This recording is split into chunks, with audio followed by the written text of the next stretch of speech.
Hey, folks, and welcome to the live. Sorry for the delay. Family stuff. You know how it goes. Anyway, so yeah, we are going to talk about the Wells Fargo Wall Street Journal article that came out a couple of days ago. It's gotten some press and some highlights. Ask Sebi did a video highlighting it a couple of days ago, so definitely want to kind of break it down piece by piece. I'm still planning on doing a speculation station on Bilt's future at some point. My take is there's always been three facets to the company, where it's the company, the product, and the card. And I was always a plus on the card and a plus on the reward structure, and less really just absolutely down on the company. I have a feeling we're going to see all three take big hits come February. But anyway, we've got the Wall Street Journal article. We've got the behind the unraveling of Wells Fargo's rewards for rent credit card partnership. This is the most recent one from Anna Marie Andriotis and Gina Heeb. And also there is last year's article also from those two contributors back in June of 2024. So in a year, things went from, oh, we have no problem working together, to completely irreconcilable differences between the two. So there we go. We're going to do a quick check-in. Pyro777 joining us. Clock Turquoise looking up. There we go. Ian joining us. Been waiting for someone to talk about this. Yep. Well, we're going to get into it, and we'll go through the article a little bit. Clinton Woodward joining us. Greetings. Thank you, sir. So we're going to share it. It's on the Wall Street Journal. Definitely check it out. I went through another means to do it, so there we go. We're going to go through behind the unraveling of Wells Fargo's rewards for rent. Wells Fargo is ending a flashy credit card partnership that lets people earn rewards for charging their rent. The partnership with Bilt has been scheduled to end in 2029, but Wells Fargo decided to exit early after it became a money-losing venture, according to people familiar with the matter. Wells warned Bilt it could change the card's terms otherwise, including tacking on an annual fee of around $250 to $300 for cardholders. So it is the way it's been spun in the last couple of days. The more articles you're going to find are about Bilt leaving Wells Fargo. This was absolutely a mutual decision based on what has been about a year of renegotiations, because this got triggered back in 2023, and Wells came to the ultimatum earlier this year, according to the article. We'll get into that in a little bit, that Bilt had to change the program, or Wells was going to give up on it. So Bilt said Thursday it's developing its card, Bilt Card 2.0, with fintech firm Cardless, and has its valuation skyrocketed up to $10.75 billion. The company said a new card will launch in February, and that cardholders will be moved from Wells Fargo. Bilt has used the word seamless, and we'll see about that. Wells' partnership with Bilt launched in 2022 as part of the bank's plans to build out its co-branded credit card business. The Bilt card quickly became a hit because of a rare perk. It lets cardholders earn reward points for charging their rent, and it also helped to lift the CEO of Bilt to billionaire status. Wells had originally seen the card as a way to attract younger customers who would eventually turn it in for a mortgage. But the bank has since pulled back on its mortgage space, and by mid-2024, Wells was losing as much as $10 million per year on the card, the Wall Street Journal previously reported. At that time, Bilt and Wells expressed their commitment to their partnership. Wells Fargo's internal review projections for the Bilt card turned out to be way off the mark. We've already talked about that. Previously, Wells was expecting folks to pay interest. Everybody was paying their card off in full every month, as folks in the credit card space always advocate. So Wells was not making interest income, and Wells was also getting beat up on the transaction fees. So most landlords historically don't accept credit cards because they refuse to pay the fees for the credit card transactions, which run between 2% and 3%. So landlords don't want to pay the interchange fee. Bilt structured the card so landlords won't incur the fees. Wells Fargo instead had been eating much of that. Yeah, Wells Fargo was eating about 0.8% of those fees, and just not collecting any interchange fees on any of the purchases made on the card for rent. So rent wasn't giving Wells interchange fees. Interchange fees for Wells were coming on the other transactions, and when you're buying 5 bananas a month, Wells ain't getting none of that. So yeah, This led to Wells paying Bilt a fee for each rent transaction. Interest income Wells expected from the card balances didn't materialize because many cardholders have been paying their bills off in full each month. Partnership also raised concerns inside Wells about potential money laundering risks, which the company which the companies have worked to address. So we're going to stop sharing everything about the mom and pop rent portion of things. Like, hey, I pay my parents rent, can I get Bilt points? And Bilt was like, yes, sure. Or, hey, I do my rent through this. Or maybe you were setting up a shell company to pay your own rent, pay rent to yourself that just happened to be the amount that you had to pay in a mortgage. These are all things that were done. Yeah, that was triggering anti-money laundering alarms at Wells Fargo, and setting alarms off that things were not great. Right? It's one thing to go through a property management company. It's one thing to go through companies with web portals. It's one thing to go through companies that have set up that infrastructure. It's another thing to just do the ACH account and just like cut a check however, wherever you see fit. And Bilt was more than willing to do that. Wells was the ones kind of facilitating that with the checking account after they took over the checking account. And they didn't know where the money was going. And if you don't know where the money was going, alarm bells are going to ring. So real quick, let's jump back to the comments. Oh man Gaming, I'm really hoping now that Wells is done losing millions on Bilt, they can finally release their premium card and lose millions on that. We'll have to see. Keith joining us. Are they staying on the MasterCard network or are they moving to the Amex network? I've heard multiple answers. The entire thing is a mess. Well, that's because they're moving to Cardless, and Cardless issues across MasterCard, Visa, and American Express. They have co-branded cards across each of them. So we're going to find out in the fall. I am almost certain it's going to stay on the MasterCard network, but we'll see. Johnny Jimenez joining us. Hello, Matt and everyone here. Yuri's Booze joining us. The Stagecoach fellas can't catch a break. No, they can't. But the asset cap was lifted last month, so there's that. And Chad from Chad's Money Minutes joining us. Just got to Cali. What did I miss? So far, Chad, I'm going over the Wall Street Journal article that came out last week, just highlighting the losses that Wells was taking from Bilt through things like the rent transactions. Wells Fargo was paying a huge portion of the fees for transactions for rent. So Wells wasn't getting interchange fees from the card on the rent purchases. Wells was also facilitating the ACH program for cutting the checks that would go out to landlords. And through various means, Wells Fargo's anti-money laundering alarms were set because of things like, well, just look at the Bilt Rewards subreddit for all the creative ways that people wanted to pay rent besides Venmo and Cash App. A lot of that set off alarm bells, and the alarm bells got to the point that Wells Fargo was triggered a renegotiation with Bilt, and earlier this year issued an ultimatum that they had to change the terms of the program or Wells would walk away, and that's kind of where we are. We got John R joining us. Hey John, also happy birthday. Saying hey to Chad. Joshua Ng joining us. Thank you, Joshua. Mr. Potato joining us with the potato emoji. And Joshua, thoughts about the whole Evolve thing too? Data breach or something, which unfortunately is just fairly normal in current times. Yeah, the Evolve data breach didn't help at one point. Evolve, I feel like the fraud issues that came about, one, they were pretty common bin attacks that happened. And Evolve also had a massive data breach where basically all of their customers' information got leaked. So that wasn't great. I know I'm aware of a class action lawsuit against Evolve. The Evolve relationship was not beneficial for Bilt to get off the ground, but was not good in terms of growing the program. And Wells Fargo was certainly better suited to help them grow,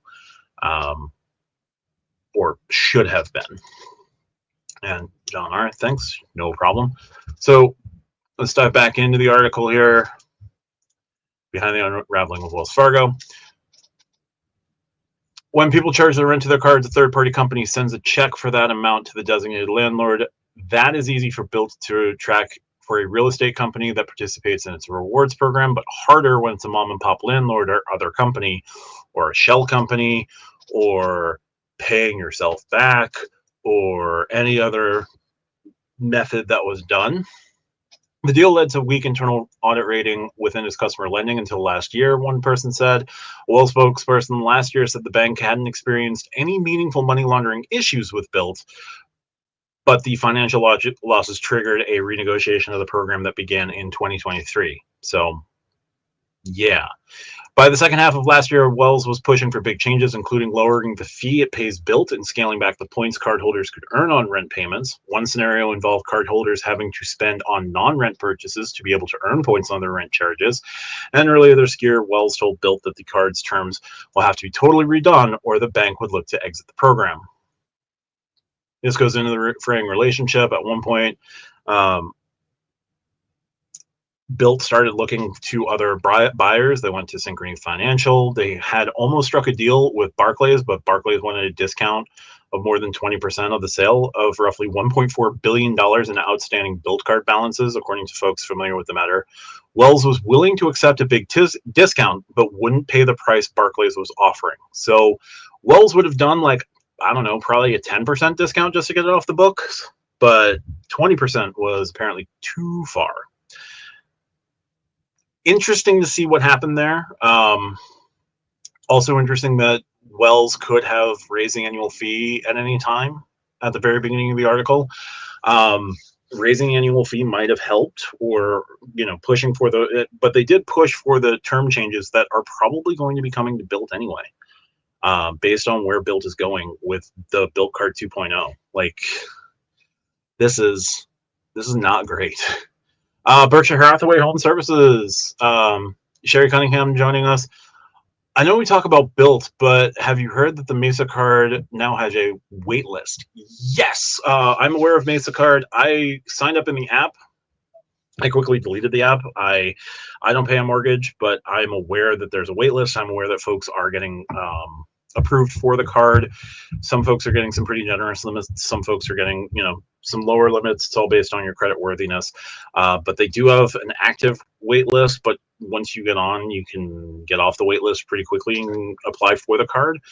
Mesa is already doing mortgages. Mesa does things a little bit different. They connect to the bank that you run your mortgage process through, and you tell them how much you expect to spend on your mortgage. You spend that amount, gets monitored, and you have to spend at least $1,000 every month on the Mesa card to get your rent points. So they offer one-time points on rent, but they don't require you to use the card, but they do verify how much is paid for on your mortgage and require that you spend $1,000 per month on the card, which, given some household categories that it covers a lot of household categories at 3x. And if you happen to have children, it covers daycare at 3 times points per dollar. Like, you can hit your $1,000 and spend really easily every month. The Mesa card, Mesa is made up of folks who are at Bilt and some other credit card companies and other fashion and lifestyle companies. So Mesa had taken sort of the ills from Bilt and brought them over. And one of the things that Bilt absolutely should have done much earlier in the process was instituting a minimum spend requirement every month.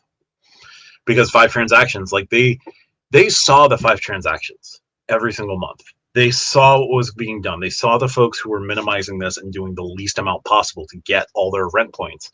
And they were fine with it. When Wells Fargo said, hey, we need you to change this, Bilt took the attitude of, no, it's the children who are wrong, and continued on their merry way. Now, Bilt is leaving. Bilt and Wells Fargo are splitting their relationship. We'll have to see what happens there. But yeah, it's going to be an acrimonious divorce on that one. And the cost of your Bilt points are going to go way up very soon. Joshua was saying, Bilt is that toxic ex that keeps really ruining relationships they get into. At a certain point, they kind of do have to ask themselves if they're the problem, because they are. Like, Bilt and Evolve made a certain amount of sense with startup companies helping each other out to get things off the ground. Bilt then pivoted away from credit card. Started pivoting away from credit cards after they joined Wells Fargo. And I say that because Bilt likes to minimize how much of their program is about their credit card. I don't know if that is specifically because of Wells Fargo. I don't know if that is because of the issues that they had with Evolve previously and the bin attacks that happened on the credit card that led to all sorts of issues. Folks having reported fraud over and over and over again. So like Bilt and the credit card just wasn't working for Bilt. So they also instituted something called Bilt Protect, which that's the ACH account. And that would like cover by pulling out of your checking account through Bilt to make sure that your rent was paid through that. Or they would cut the check and send the check to wherever they needed to send the check to and give you the points that way as long as you made your 5 purchases. So it's going to be interesting to see what happens from there. Did Bilt pull a Cheddar Bob again? Not sure about the Cheddar Bob reference, but Bilt is going to Cardless, and we'll talk about that in a little bit. So the relationship started falling apart. Wells was willing to sell off the back book, and it sounded like Barclays was very interested. Barclays wanted to make a buck, or save a buck, or save a lot of bucks. Except Barclays is about to make a boatload of money from Citi with all of the red aviator cards that they've been handing out and the aviator card program back book. Like they're selling that to Citi. I don't think they're going to sell that to Citi at a discount. So they probably could have paid a little bit more if they wanted this deal done. But we'll see. In recent weeks, Wells laid out to Bilt potential consequences if it failed to find a new issuer by June of last year, including the annual fee for cardholders that Wells would pocket. Another possible scenario Wells laid out to Bilt: the bank will stop accepting new applications and eventually move existing Bilt card balances to general purpose Wells cards. So Wells was threatening that they were going to basically like move Bilt card folks off of the Bilt card and onto active caches or autographs or something like that if Bilt hadn't found a new card partner by June of last year. Also mentioned in the articles in what we've seen was the idea of reputation damage for Wells Fargo. There's the anti-money laundering prospect of things, but also Wells unilaterally coming out and saying the card is now a $250 annual fee, or coming out with a $300 annual fee, which is what they wanted to charge, and they could have done it at any point, was going to lead to a massive exodus away from the card. So Wells was sort of in between a rock and a hard place, and it looks like the last year or so has just been since, I guess, the Autograph Journey launch. Like, they've just been dealing with Bilt the entire time. That's why we haven't heard anything about Autograph Beyond. That's why we've only had one additional transfer partner added in the last 9 months. Like, this was apparently some sort of all-encompassing fact of life for Wells Fargo. And so they're done with them in February. It'll be interesting to see what happens in the next couple of months, because Wells has been subsidizing a lot of things for Bilt.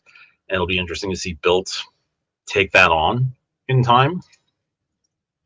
A minimum, going back to comments, sorry. Joshua says minimum spend requirement on Bilt would cause a lot of outrage because of how lackluster the multipliers are. You don't see people complaining about Mesa despite the 1K MSR because of the multipliers. Yeah, exactly. They could have reconfigured the card at any time. They could have made the card that much more competitive. Like, we call it the no annual fee Sapphire Preferred, and yes, as currently constructed, it largely is, but they could have made if the issue was they weren't getting spend on the card, you needed to make the card enticing enough to put spend on, that, you know, could have added to the minimum spend requirement. Like, if dining was 4x and they had done a gas or grocery category and a general travel category and something else, right? They could have gotten people to spend $1,000, $1,500 a month through the card. It's going to be interesting to see what happens going forward. We got Points for Life joining us. Hi, how's it going, Points for Life? Clinton Woodward corrects me June of next year. Yep, my apology on that one. Spathco joins us. With Bilt always minimizing the role of the credit card in communications, are we certain that some execs really didn't somehow think that moving to cardless somehow meant no cards? Kenan Chenault, I'm sure, is aware of cardless because American Express, I've seen that American Express invested in cardless at one point. So Ken Chenault, I'm sure, would know what cardless is. Not sure about Encore, not sure about the rest of the Bilt executive team. I'm sure they're aware of cardless, but you know, maybe one or two people thought cardless meant no cards. Joshua, to be honest, with what has been going on with Bilt, I wouldn't mind being switched over to an active cash. Bilt is the only card I regret getting. That's fair.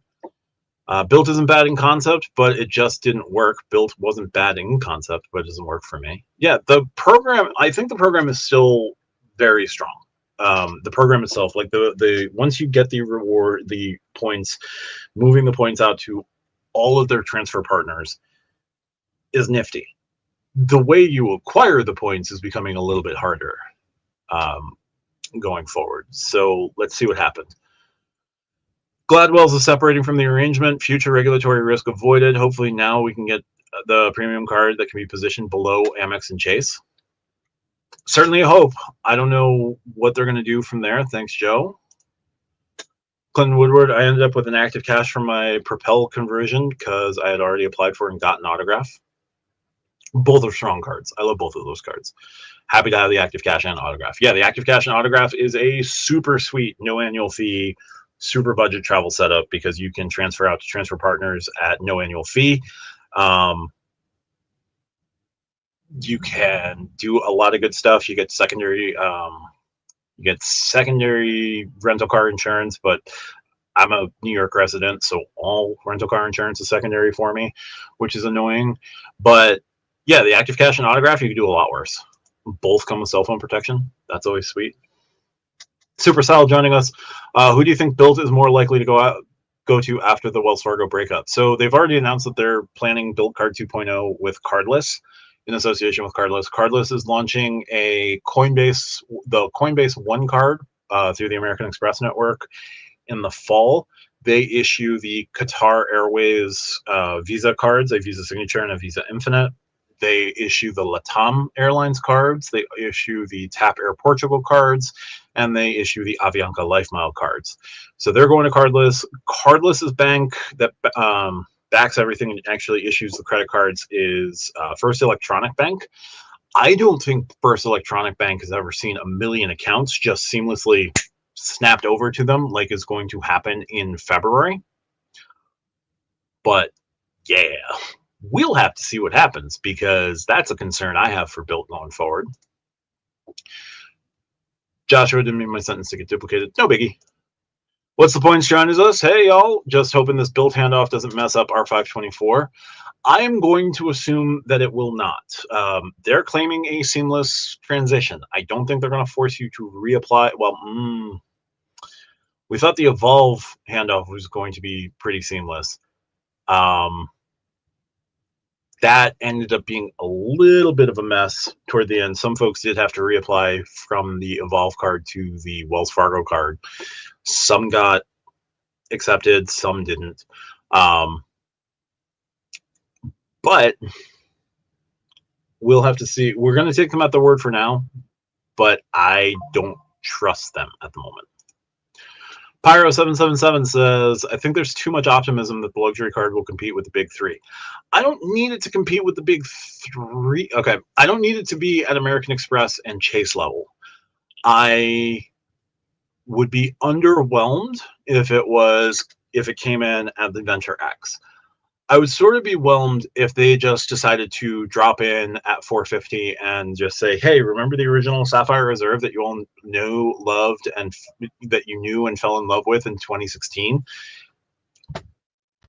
Here, 450 annual fee, $300 annual travel credit, some other credit that should be relatively easy to use, get you down to a net $50 to $150 because they're going to have to like dig themselves out of this Bilt hole. for a little bit. But they've got strong multipliers. They've got a strong ecosystem, like a $400 to $500 annual fee travel card from Wells with Priority Pass Restaurant for the meantime, for about like 4 or 5 years to get off the ground. They could do worse. They could do a lot worse. Still need some transfer partners, though. Keith, wasn't part of the problem that Wells is paying 80% of the points cost? Wouldn't it have been more? Wouldn't have been more of a problem if Bilt increased earnings potential on the card? So Wells was paying most of the cost of the rent point acquisition. Wells was trying to split the interchange fees on the non-rent purchases with Bilt, but because a ton of people ended up minimizing their overall spend, like folks would put, there were folks who put a good amount of spend through the credit card. There were folks who put a lazy amount of spend through the credit card because it was, you need to do 5 transactions. There were 50-cent Amazon reloads. There were the 5 bananas that I complain about all the time. 5 bottles of water. 5 separate, 10, 15, 20-cent transactions. If you're doing those sorts of things, Wells isn't going to get any of the interchange fee because it's not worth it. And if too many of those will mean that folks aren't paying big money on the card to give Wells any sort of real interchange fee. But they were paying like 0.8% of the fees on the rent. So they were losing a lot of money that way. Clinton Woodward sounds like a potential cluster for an inexperienced bank. Yup. I'm less and less optimistic about the Bilt card going forward. John R., I hope Bilt comes out of this okay. Definitely some concerns for sure. I love being able to use the card. I'm working on a welcome offer for my Wells Fargo mortgage, as well as getting Bilt points. We better hope that it's not so acrimonious that Wells mortgages get blacklisted in the future. I don't know how bad this breakup is going to be, but Bilt may blacklist Wells Fargo accounts. May. I can't guarantee. I'm not going to say for certain, but Bilt may just want to have as little to do with Wells Fargo going forward. Like if Bilt were to go public, yes, they'll pay out Wells Fargo's initial investments and Wells Fargo is going to make bank on that IPO. But I don't know how much of a relationship they want going forward after February. Just going to put that there. So do you think it's worth trying to maintain my silver status with Bilt? I think the status is still fine. If you're working your way towards status, that is completely fine. I don't know what silver is going to mean in 2026 when Bilt Card 2.0 comes out. I don't know what they're going to incentivize you with going forward. Like right now, the big incentives are additional points when they do the transfer bonuses and like a little bit more when they do status matches. But I don't know, like they didn't find ways, or they didn't give major incentives to like work and spend your way to status. So if you have value out of it, definitely try to keep it through the year just to see what things look like going forward. But yeah, I don't know. Jeremy Kane, does anyone think that Cardless has a good card in its portfolio? I liken them to Barclays. They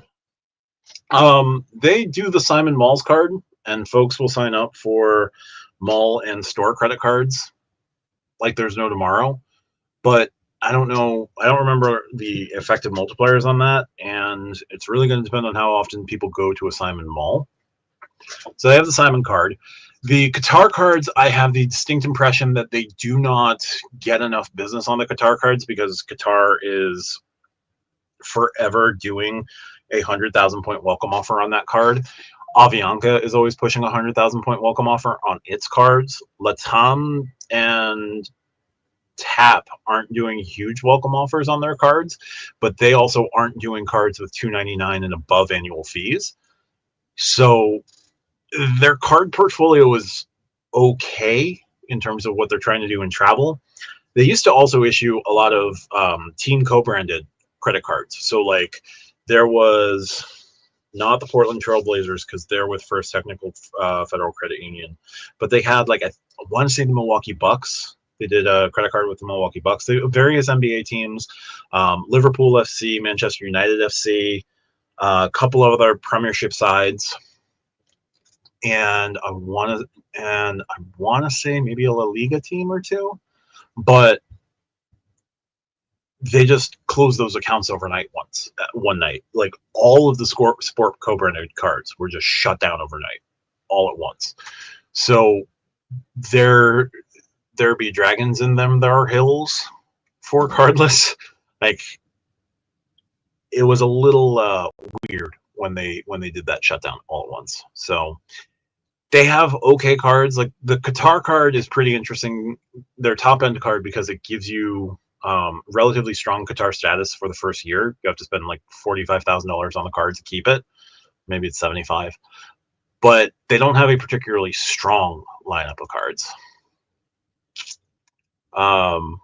Psychedelics says, don't they have an airline card in the Simon Malls card? Yes. Avianca, Latam, TAP Air Portugal, Qatar. They have those 4 airlines. Then they have the Simon Malls cards. And they have a Temu business card. Because weird. In a way, a Wells Fargo luxury card could flop given how strong the multipliers are on the no annual fee autograph. It needs to at least be 5x on all travel, 4x on all transit dining to not get blowback IMO. Maybe. I don't know.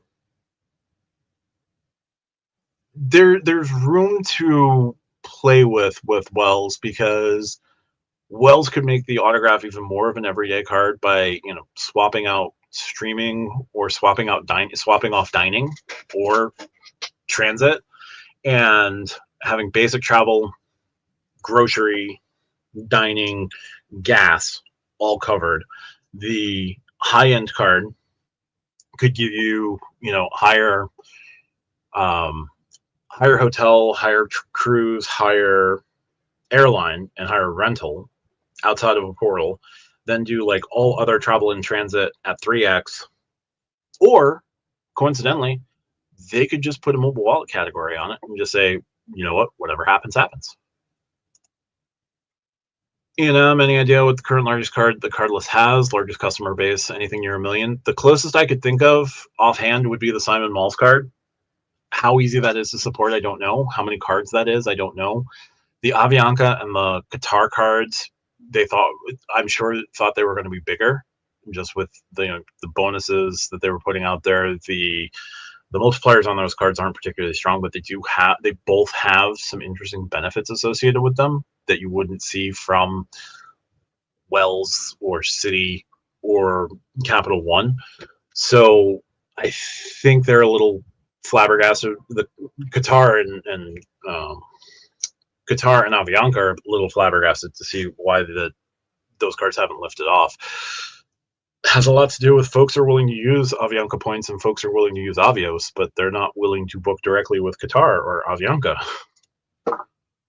Jeremy Cahill, late to the game. What story are we talking about? It is the Wells Fargo exclusive behind the unraveling of Wells Fargo's rewards for rent credit card partnership. Anna Maria Andriotis and Gina Heeb from the Wall Street Journal. This was posted on July 10th. So we just went through parts there, broken down, and some reactions from my part on Wells Fargo. Like Wells did well to not push things further than they could have. Wells showed a lot of restraint because they were at the point that they were going to be pushing for an annual fee of like $250, $300 on the Bilt card, and they knew that Bilt wasn't going to take the hit for that Wells would end up taking the hit. So they chose to continue incurring losses, thinking that things would get better. And Bilt's attitude seemed to have been, no, it's the children who are wrong. And they weren't going to make any changes until they decided to start rolling out Bilt 2.0. What's the points? The Avianca cards from Cardless are kind of interesting if you've got Star Alliance a lot, if you go through Star Alliance a lot, but then again, you can just buy the Life Miles subscription on its own unless you fly on Avianca Metal a lot. Yes, the card does give you a discount on that like first level of the subscription, but unless you're going through that subscription a lot or flying Avianca Metal a lot, it's not the most compelling.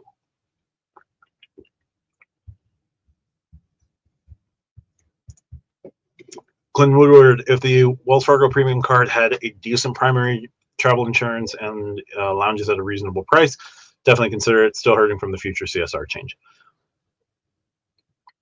Yeah, we'll have to see what happens there. You know, excellent job decoding series or Will translation, or excellent job decoding bad Siri translation. Driving, got it. Wells Fargo and premium don't really go together. Let's just hope there's a juicy sub.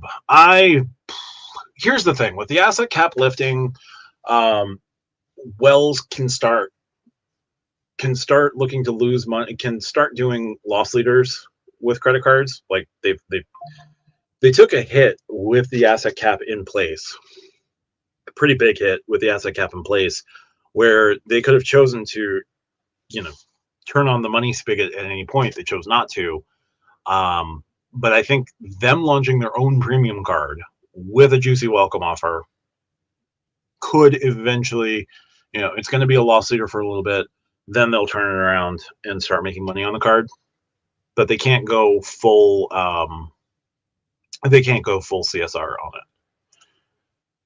Vincent Pascal, how much harder would it be for Wells Fargo to acquire more prominent transfer partners now that Bilt and Wells Fargo are separated from each other? That's a great question. I don't know, because they still haven't brought over Air Canada. I don't know that they're going to be able to bring over any major Bilt exclusive partners. Not that Bilt has any well, the only exclusive partners they have are Alaskan and JAL. Considering when Alaskan and JAL joined the conversation at Bilt, I don't think that's going to happen anytime soon. They've got British Airways, so adding the rest of the Avios family could make a certain amount of sense. So Qatar and Finnair would certainly make a lot of sense. Them adding, they're not going to get Hyatt anytime soon. They're not going to get, they could get IHG. IHG should be a worthwhile target. Accor Live Limitless goes kind of wherever, and they seem to be willing to give non-credit card, non-banks pretty decent transfer rates. So maybe Wells could look out and get the 1.5 to 1 with Accor Live. That'd be an interesting play, especially when you can turn your Accor Live Limitless points into airline points if you're not using Accor. I don't know about Bonvoy. Bonvoy is a weird silo in and of itself.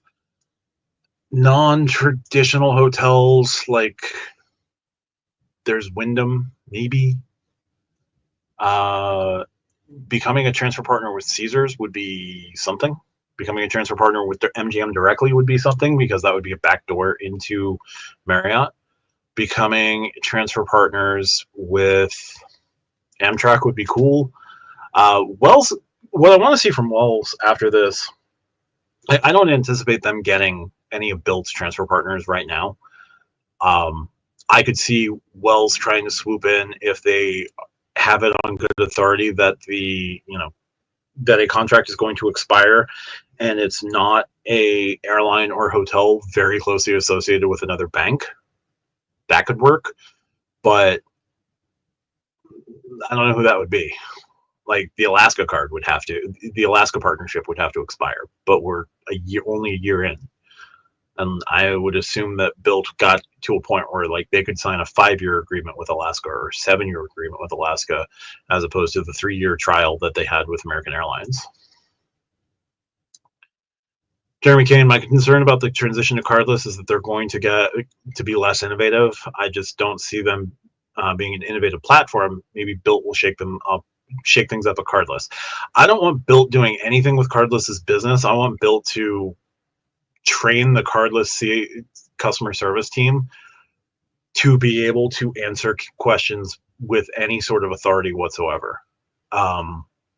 The worst thing that Bilt did to it and Wells's reputation was the ping pong game between customer service. If you had a problem and you called Wells Fargo's customer service, they would blame it on Bilt, try and get you in touch with Bilt.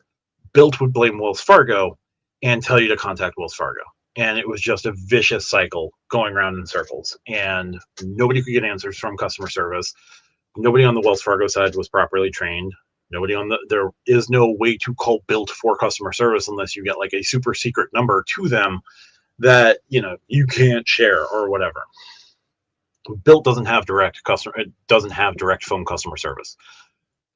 The one thing Bilt has to do with Cardless, and do nothing else, right? They can lock themselves in a dungeon and throw away the key. If they do not train Cardless customer service representatives to be able to answer questions competently, is going to be a failure. Cardless doesn't have to be innovative with the card. Like, the cards are going to get nerfed. They're going to get nuked. The earning rates, I think, are going to get nuked, because if the landlords aren't pitching in and Bilt is or isn't investing from the money that they're making through the processing fees that they're charging on other credit cards, I don't know how they're going to be able to sustain a viable rate of point earning on rent. So when I sketch out Speculation Station, one of the things is, yes, there'll be a no annual fee Bilt card. How useful is the new annual fee Bilt card going to be? I don't know, because I have a strong feeling that no annual fee card is going to be 1 Bilt point per $2 or even $3 spent on rent. So if you're getting 1-to-1 right now, I think you'd be lucky to get 1-to-1. More likely, you're going to have to settle with 0.5 per dollar, half a point per dollar, maybe 2 points per every $3, 1.5 to 1. But you're going to see that earning rate will not be a straight 1-to-1, I don't think. And then I think the best you can hope for on a no annual fee Bilt card is going to be, 1.5 everything and maybe partnership earnings. But don't expect a lot from that no annual fee card is what I'm going to say on that. The $95 card, who knows? And the $495 card, again, who knows? But that's going to be a video for another time when I finally sketch out that Speculation Station. I'm hoping to get that done by the end of the week, but we'll see what the credit card world holds for me. Clinton Woodward, at this point, will downgrade the CSR to CSP and add a supplementary annual travel insurance plan from a third party, but there is time before the new fee hits to figure that out. Yep. Nope, that definitely makes sense. Empiro correcting Alaska. So Wells took a lot of hits from this Bilt relationship that were probably undeserved. Wells having the reputation that Wells has didn't help things in any way, shape, or form. But it now makes a lot more sense why Wells got quiet with everything over the last year. Like, they were struggling to deal with the losses that Bilt was incurring them. They were, trying to make their marquee co-branded option work for them, and it just wasn't. And I don't know if it was stubbornness on Bilt's part. I don't know if it was stubbornness on Wells Fargo's part, but they went to Bilt a number of times and said, we need this from you, we need this from you, and they got exactly nothing. I don't think Bilt knows. I think they're just they're buying time until they can figure it out. Yeah, that wouldn't surprise me at all because of how things are or how things seem to be. But with a timeline now, I think we can expect some pretty significant silence from Wells Fargo for the rest of the year. I don't think you're going to see the premium card anytime in 2025. I don't even think you're going to see it before February of 2026. I think we'd be lucky to get it by the end of Q2 of 2026 at this point. Whatever that card ends up looking like. But yeah, I don't know what to do, what to expect there going forward. Now, I think Wells Fargo should, work on co-branded cards. And what I would love to, seeing that Barclays was trying to get like a 20% discount from Wells Fargo. What I would have loved to have seen Wells Fargo counter with was, we'll give you Bilt, we'll incur the 20% discount, you send us the JetBlue cards. I think Wells Fargo could have done really well with the JetBlue cards. That would have been pretty fun, but you don't usually see a swap like that, so whatever. I'm just wish casting because I would love to see the JetBlue cards go over to a bank that might care about them. Pyro, I think it's great that Wells Fargo took the risk. Honestly, they're going to go back to boring but earnings reliable company. Still has its uses too. Still has its issues too. I don't know. Tomorrow's quarterly call will be pretty interesting. I'm really hoping that some media outlets, when it comes time to the Q&A, after the forward-thinking statements and the we did awesome this quarter, or we did pretty good all things considered this quarter, and we see this outlook going forward. Like after the forward-thinking statements come out, I would love to hear questions about like what is Wells' strategy now in the credit card game after this very public breakup with their main co-branded partner, like their big bet on co-brands. It'd be interesting to see what anyone says tomorrow, if they say anything publicly. I'd like to see it, but banks don't usually use their earnings calls to break news or drop anything good or anything like that. So I'd love to see something out of the ordinary. I'm just going to expect a very plain Jane. Here's the earnings report. Here's the call, and if anything, they might announce a new transfer partner tomorrow if they have one. Davo just got a Wells Fargo offer in the mail. Hey, I got one over the weekend too. Trying to have me use my cards for one of my cards for a balance transfer. I don't think I'm going to do it.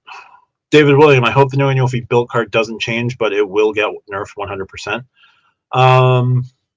It's going to change. Like, there's no way it's going to Cardless and being exactly the same that it is. And if they're going to institute a $95 and $495 card, they need to do they're going to weaken the no annual fee card, because Cardless at the moment still has a one card per family rule. So they want you to sign up for the $95 card. They want you to sign up for the $495 card. They're not going to want you to stay at no annual fee. So they're going to try to entice you with better earnings or something related to status or higher rent earnings than the no annual fee card is going to provide them going forward. Pyro, still think that Wells Fargo premium card is the biggest unicorn, more than Citi, since Citi at least has some lounge permits. So the Citi lounges that they're working on right now are at sporting events. They're years away from an airline lounge, airport lounge. Sorry. It's really weird that Citi still hasn't done their big card. Like, beyond weird. Like, Citi it was said that like Strata Premier or Strata Elite was supposed to launch 2023, then 2024 came and went, and they were still promising big things like, hey, be on the lookout for this, it's going to be big, and then nothing. Then it was announced that Citi was going to be the primary card issuer for American Airlines going forward, and then it's just been pure silence ever since. And I think that it's been pure silence because they have no idea what to do with the American Airlines stuff in any way, shape, or form. That's why they can't land the plane with American Airlines and get them as a transfer partner. They are not going to they're not going to have a clear picture on that until they get the cards brought over from Barclays and get that final amount paid over to Barclays for the back book. I don't know what the structure of that deal is. I'm very interested to know what the structure of that Barclays deal is with Citi, because I have a feeling they're going to grossly overpay. And then they're going to spend all of next year kind of revamping the American Airlines cards. So I'm starting to think you're not going to see a Citi Strata Elite, because the big thing with Citi Strata Elite is like they have to have the the transfer partnership with American Airlines, I think, first before they launched Strata Elite, to be like, we're the only ones who have American Airlines now, and here's our big boy card to go with it. But they have to land the plane first, and I'm still not sure they're going to land the plane. Kevin Hine, I've been using my Bilt card for gas station drinks, 4x per month, plus paying rent to get my rent points. I'm really hoping they don't drastically up the minimum only monthly spending or swipes to get points. And Kevin, that is why the Bilt card is leaving Wells Fargo. Yeah, I don't think you're going to be able to see that going forward, to be able to benefit from that too much more going forward. Like, if Cardless is giving Bilt the same deal that Wells Fargo was losing $10 million a month on, like, how much sooner before Bilt and Cardless split?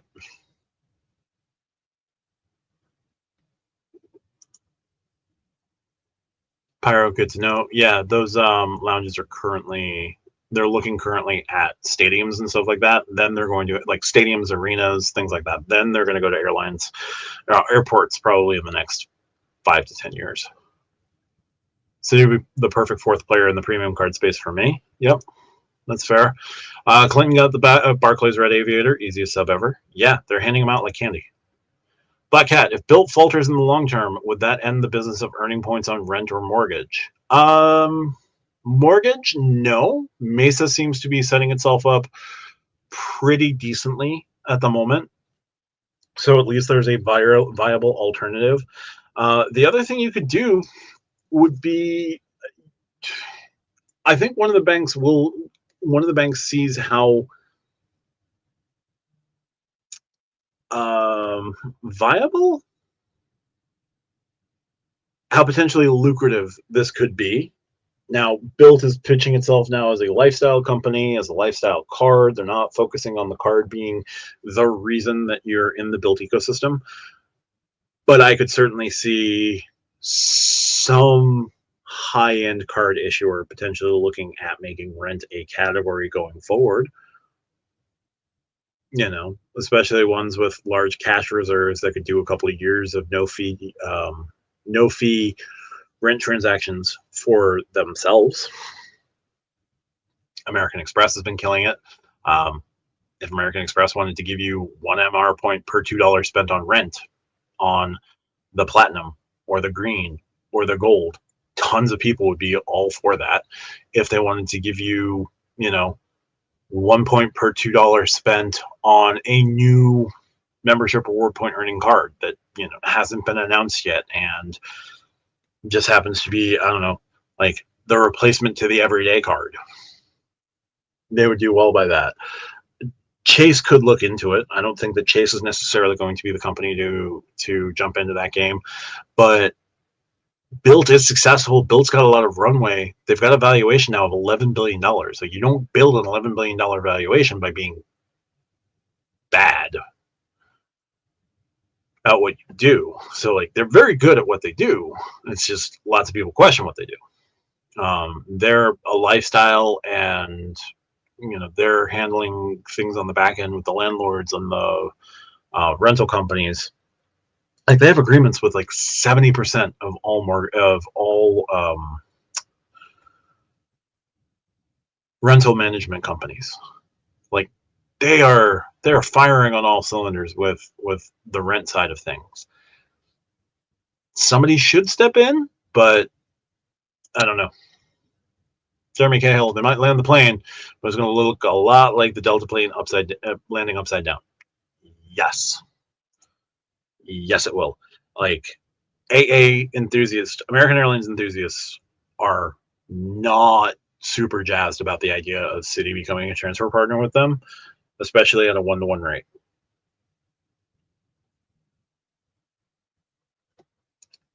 Craig on the podcast, he's one. The rewards master, he talks about it now a lot as well. Like, he really enjoys his AA points, AA miles, and he's not thrilled at the prospect of Citi getting them. So, yeah. But like, there's been some other coverage, but most of the coverage just referred back to that Wells Fargo Wall Street Journal article. Now, I would like to see Wells Fargo going forward, like, approach this marketing a little bit differently, and approach like leaks to the press a little bit differently. Like, don't just go to the Wall Street Journal.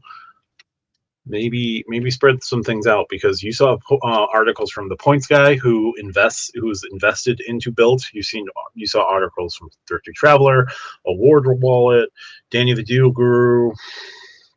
Oh God, what else? 1 Mile at a Time. Pretty much the entire travel and points and miles blogosphere, like, was framing this as Bilt leaves Wells Fargo. At best, it was a mutual decision, and it seemed to be more of a unilateral decision on Wells Fargo's part than Bilt getting up and leaving Wells Fargo. Bilt chose not to make changes to the program to accommodate Wells Fargo's requests. Wells followed their business interests. Clint Woodward, I've been doing a lot of award miles flights lately. American is far more reasonable than United and Delta on award prices. Yup. So burning my AA miles first before United or Delta. Yeah, and that's part of the thing, right? Like, the AA miles still have some pretty significant value, and because they have some pretty significant value, like, if they get Citi as a transfer partner, and all the ways that you could dump thank you points over to AA at that point, AA would have to devalue pretty quickly, especially at a 1-to-1. So you might see a disadvantageous transfer rate, or what's going to look like a disadvantageous transfer rate, but it would actually like keep the AA point viable. So like, American Airlines has, I want to say it's like a north of 1.5 value to their points and to their miles. If it's north of 1.5, like, they would be well off getting like a 3-to-2, 5-to-3 sort of transfer agreement from Citi, where it's 5 thank you points to 3 advantage miles. Now, it doesn't sound great, but if it keeps the value above 1.5, do you make that trade? But yeah. Anyway, I wanted to just kind of touch on things from the Wells Fargo side of things, just because the portrayal that this was Bilt walking away, and Bilt is victim to Wells Fargo's whims, is not right. And even if that's not the case that was being put out there, like, everybody focused on, oh, Bilt is leaving Wells Fargo. Bilt is leaving Wells Fargo. No, that wasn't really the case. I've been using getting 2-cent value on AA miles for better, or better for my recent redemptions. Yeah, so you want to get as high a return as possible. So if you want to keep that high return, can't really do that on 1-to-1. Mainly on economy, but some business. Okay, no, that's pretty sweet. Thanks for sharing, Clinton. Yeah, we're coming up on an hour. I've got the Stack Your Points podcast we're recording at 11 tonight. So yeah, I just wanted to come on, do a quick live, just to highlight that article from Wall Street Journal. I was looking for other articles, but most of the spin on it is Bilt leaves Wells Fargo, and that's not at all what happened here. So just wanted to show things from the other side. I'm still working on a absolutely, Clinton. Thank you. Still working on a speculation station for Bilt going forward. I did a members only video that's kind of a prelude to it. That is basically, is the Bilt card cooked, or is Bilt cooked? And I have a feeling that might be. Any news on Apple Card? Mark, not at the moment. I'm not aware of any news on it. I haven't seen anything. I don't think we're going to hear anything until the iPhone launch. They did some updates to Apple Card over WWDC.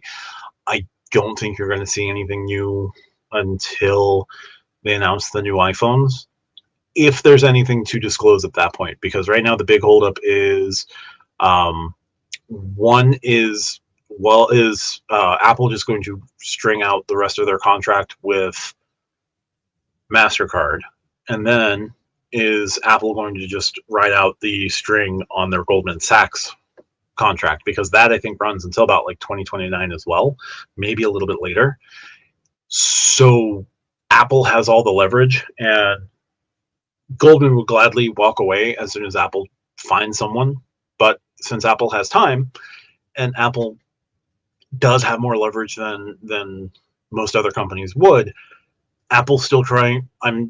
What I'm thinking is happening with Apple right now is Apple is still trying to get the same level of deal that they got from Goldman Sachs from one of the other issuers, and the other issuers didn't bite the first time. And the longer this draws out, the more I think Apple is still trying to extract every little bit that it can out of a deal and try and get the same terms, try and get the same underwriting, try and get the same thing that led to Goldman to lose billions on this card and have to like basically walk away from all consumer lending because of how badly the card failed for them. Like, Amex isn't going to sign up for this. Chase isn't going to sign up for this. Citi isn't going to sign up for this. Wells Fargo just broke a contract early after losing like $10 million a month. There's no way they're going to sign up for the Apple Card right now. Who knows what Wells Fargo's next co-branded adventure is going to be? Like, they stopped doing co-brands, like stopped negotiating co-brands in 2023 when they like had that financial review that triggered the renegotiation with Bilt. Like, they had secured the negotiations with One Key and they were working on the card. They had launched the choice cards, and they had previously secured the choice One Key. I feel like they have one other co-branded card, but those were already secured and locked in. So after the One Key card launch, that was like the last co-brand that they were doing for a little while. Remains to be seen if they're going to go back to the co-branded space.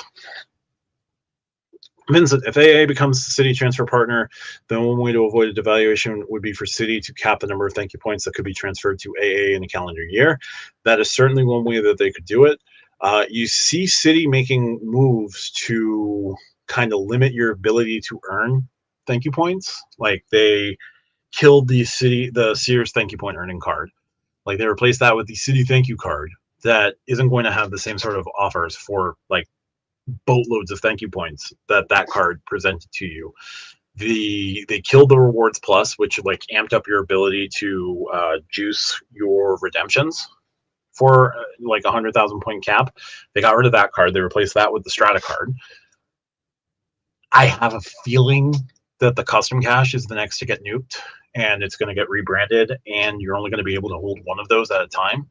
So that card getting taken out of the ecosystem will also sort of limit your ability to earn thank you points. And I think all of that, the Sears, beyond Sears just like dying the slow, painful death that Sears is dying, like that move, the rewards plus, any potential changes to the custom cash, anything else that they're going to do in the next couple of months is all in service to, we need AA as a transfer partner now. And they're aware that in order to get AA as a transfer partner, they need AA bringing in that serious value. And American Airlines would be under no obligation to maintain their point value after the plane is landed. So between the runway and the gate, Citi needs to make sure that, you know, AA doesn't jack up their prices and devalue their points.